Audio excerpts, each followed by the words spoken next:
What's going on, YouTube? So Honda is a brand that has long fostered a sense of customer loyalty since they've been making reliable, spacious, and affordable vehicles for a long time. That means for a lot of people, the choice isn't really are they going to buy a Honda or not, but actually which Honda they're going to buy. And that's the question we'll be answering today. Between the two most popular and affordable Honda SUVs, the CR-V and HR-V, which both got extensively refreshed for 2026, which should you buy? And is the CR-V worth the extra money? Well, that's the question that we're going to answer today.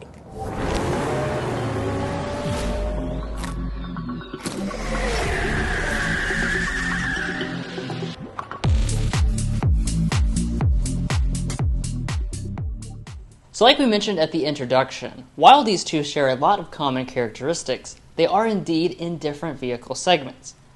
That means it's important to keep in mind that the CR-V is more expensive than the HR-V in its top trim level.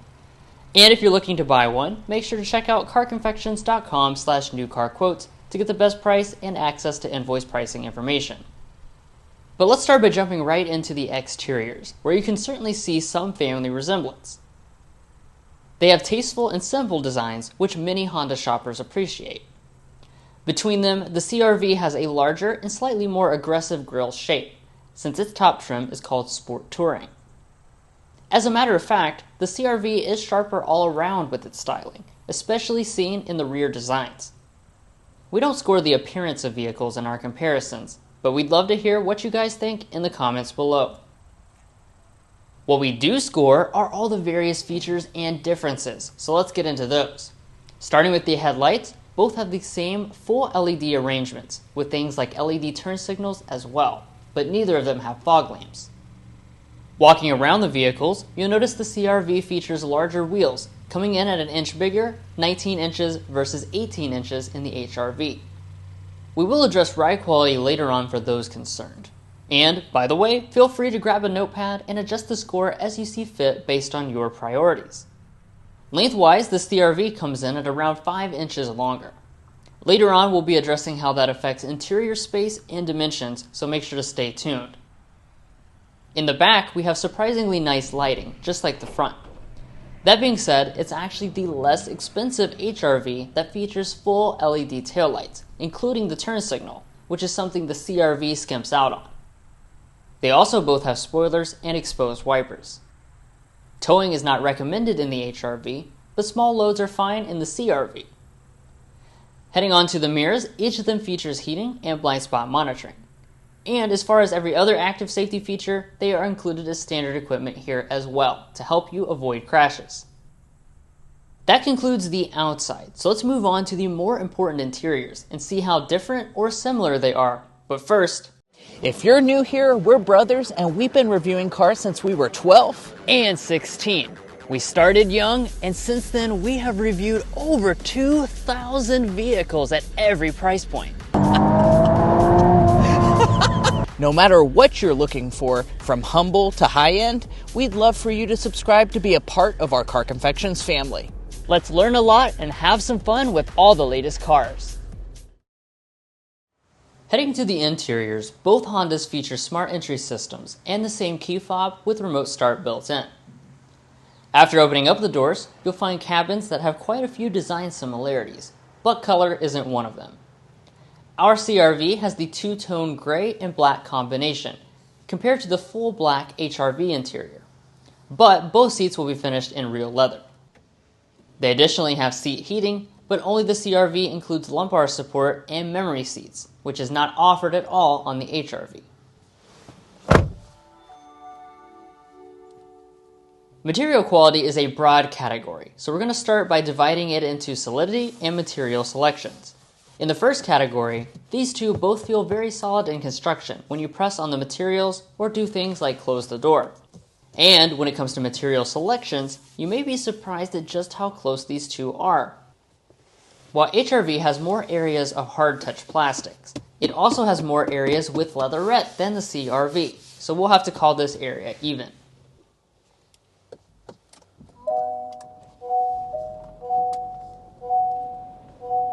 Once you fire up the two crossovers, you'll find partially digital 7-inch gauges on the HR-V, and new 10.2-inch full digital gauges on the CR-V for 2026. Pulling back to the steering wheels, we have identical ones, both leather-wrapped and manual adjusting. But with one exception, only the CR-V do you get steering wheel heating. It's also the only one to include rain-sensing wipers as well, so these things could be important factors if you live in a place with a lot of active weather. Next up is our evaluation of storage, where Hondas normally excel. We're going to look at both the console and the multi-use cubbies in the dash. And starting with the console, we performed our signature Car Confections donut test on both of them to find that the HR-V is the largest subcompact crossover we have ever tested, fitting 14 donuts. That being said, the CR-V is also the largest in its respective compact crossover segment, coming in at a whopping 20 donuts. But that's where things start to get really interesting, since it's actually the Honda HR-V that has the extra pass-through storage area for loose objects. And then both of them have large storage bins with wireless phone charging pads. All that storage is delivered despite traditional shifters, and when we go into reverse, you'll find regular backup cameras with a couple views. While neither offer a 360-degree camera, they do have electronic parking brakes with brake hold and parking sensors. Moving up the dashboard, next we have the climate controls. Both models have 2 zones and the same easy-to-use physical controls for all the functions. Furthermore, they also have physical volume knobs for the audio systems. In the HR-V, you'll have an 8-speaker unbranded sound system, whereas in the loaded CR-V, you get a 12-speaker Bose sound system.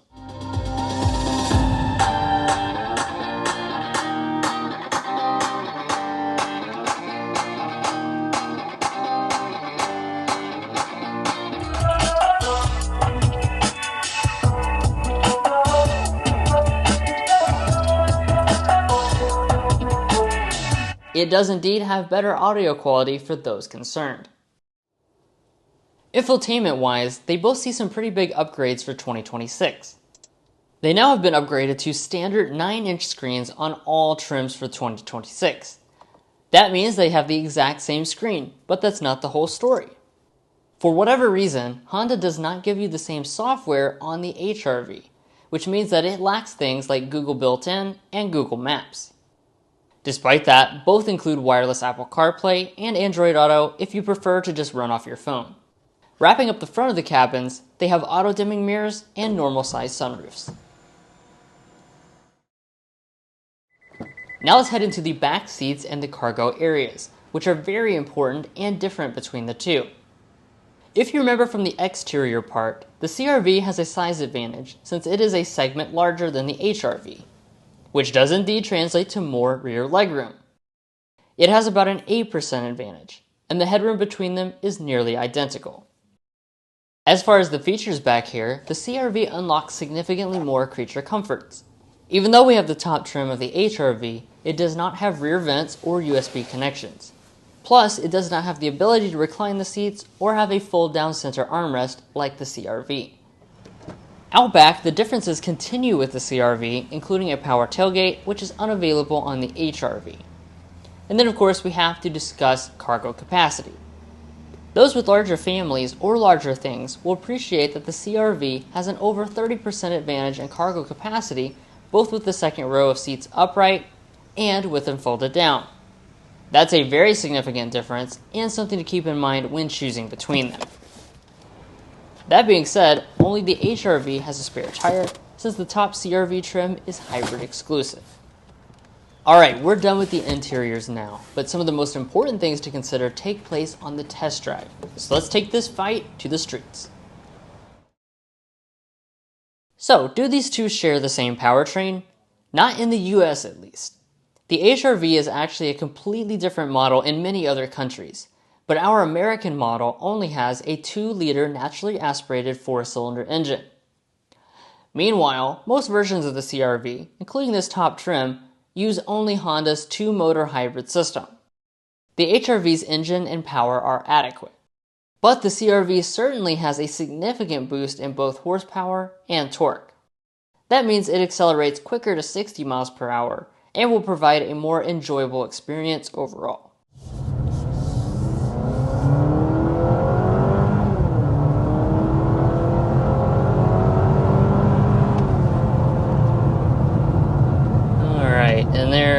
are quickly accelerating up to 60 miles per hour.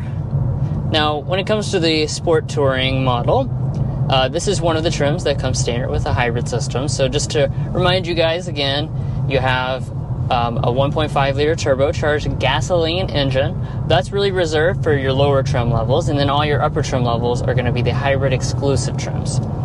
So this is Honda's 2-motor hybrid system. It's unchanged for 2026. So it's a 2-liter 4-cylinder engine with 2 electric motors. Total power 204 horsepower and 247 pound-feet of torque.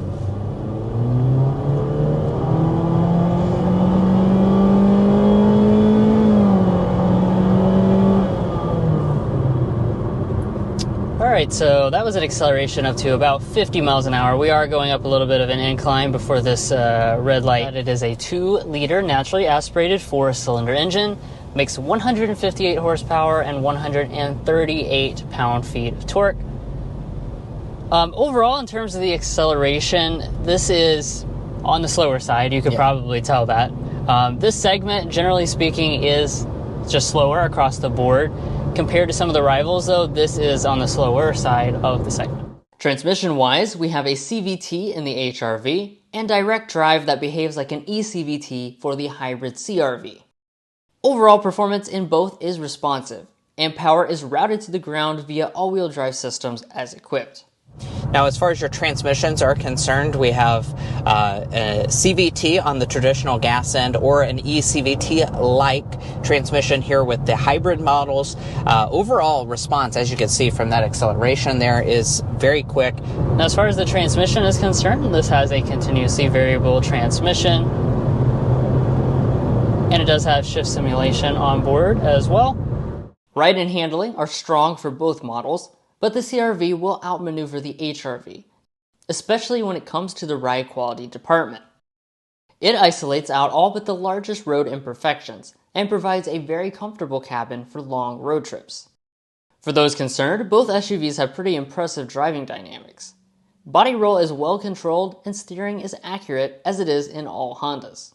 Now, we've been driving around CR-Vs all day long, and that has really just kind of confirmed in my mind that this is a very good riding vehicle. As you hit bumps in the road, it does a great job of soaking it up and really not letting a ton of intrusion inside the cabin. Now, we do have the largest wheels here with the Sport Touring, and I'm happy to tell you I don't think that negatively impacts your ride that much at all, so you're not paying a huge penalty for that. Maybe ever so slightly, but not a big penalty.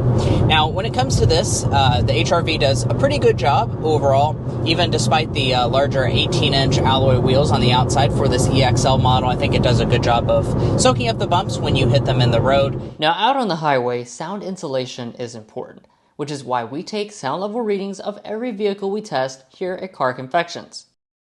Scientifically speaking, most people cannot discern a difference of less than 1 decibel between sounds, and as you can see, that's exactly how different these two are in the CR-V's favor.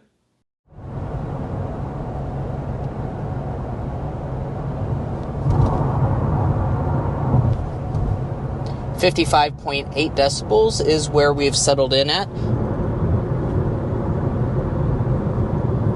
56.8 decibels is what we are looking at as our sound level reading. And lastly, let's get into fuel economy. Surprisingly, despite the low power output of the HR-V's powertrain, it does not get very good fuel economy.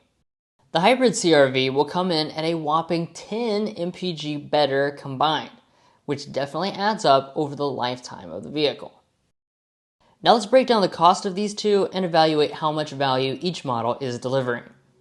Our loaded HR-V EXL is just slightly under $33,000 after the price increases for 2026. The CR-V, as you would expect, does demand a higher price tag for its larger size and features advantages. How much though?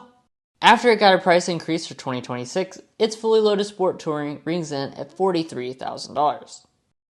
Now that we know the price premium, let's account for the $10,700 price difference using our scale. This will give the HR-V plus 11 points, since as affordable crossovers, customers are typically more price conscious. I do want to emphasize that if money matters less to you personally, feel free to disregard these points and keep track of the score before our value adjustment. So there you have it. That's the objective winner. Do you agree? Here are a couple of considerations for each model about why you might pick that respective model based on what's most important to you, and then we'll also tell you our individual driveway picks. So you probably should pick the CR-V, of course, if you're looking for more space. That really applies throughout the entire vehicle. Also, if you want a hybrid powertrain, that's something not available on the HR-V, so it's going to give you more power and better efficiency. Now, the HR-V on the flip side should be your choice if you actually value the most storage up in front of the cabin. Surprisingly, they've done a really great job with the packaging. It has more front storage. Additionally, it is going to be less expensive, as you might expect. So if value is your number one concern, the HR-V is probably going to be your better choice. Now, speaking of those individual categories that might matter more or less to you, we'd encourage you to use our tools at carconfections.com/vehicle rankings. Now, on our website, we've actually gone through individual vehicle segments, such as the compact SUV segment, the subcompact SUV segment, and ranked each of those models in individual categories that might matter more or less to you. From there, you can sort based on those most important categories. So if that's things like cargo capacity, technology, powertrain choices, or value, you can find all of that and use our tools at carconfections.com/vehicle rankings to make an informed buying decision. And as promised, let's get into the driveway picks. Both Mason and I do agree on this regard. We would put the CR-V in our driveways. It's really more of a well-rounded product, especially with the hybrid powertrain, giving you better power and more efficiency. And we agree that if we wanted to save money and kind of get more towards the HR-V's price point, we would just get a lower trim of the CR-V, like the Sport, which still has the hybrid powertrain. Yeah. And guys, that's going to be where we leave off on this comparison. If you enjoyed watching, we'd really appreciate it if you hit that subscribe button down below. By subscribing, you're going to be a part of our Car Confections family, and we have a lot of fun on this channel. I promise you won't want to miss out. If you're looking to buy a Honda CR-V, Honda HR-V, or any new vehicle, we'd encourage you to go to carconfections.com/newcarquotes. The reason you do that is because we have a tool on our website that will connect you with local car dealers in your area to get you the best price. It's also going to give you access to invoice pricing information, which is a great tool for dealership negotiation. If you'd like to take advantage of that, as well as things like our monthly payment calculator, you can find a link to that in our video description, as well as a pinned comment down below. And that's all for this video. Thanks so much for tuning in. We'll catch you next time as we sample more of the latest automotive delicacies.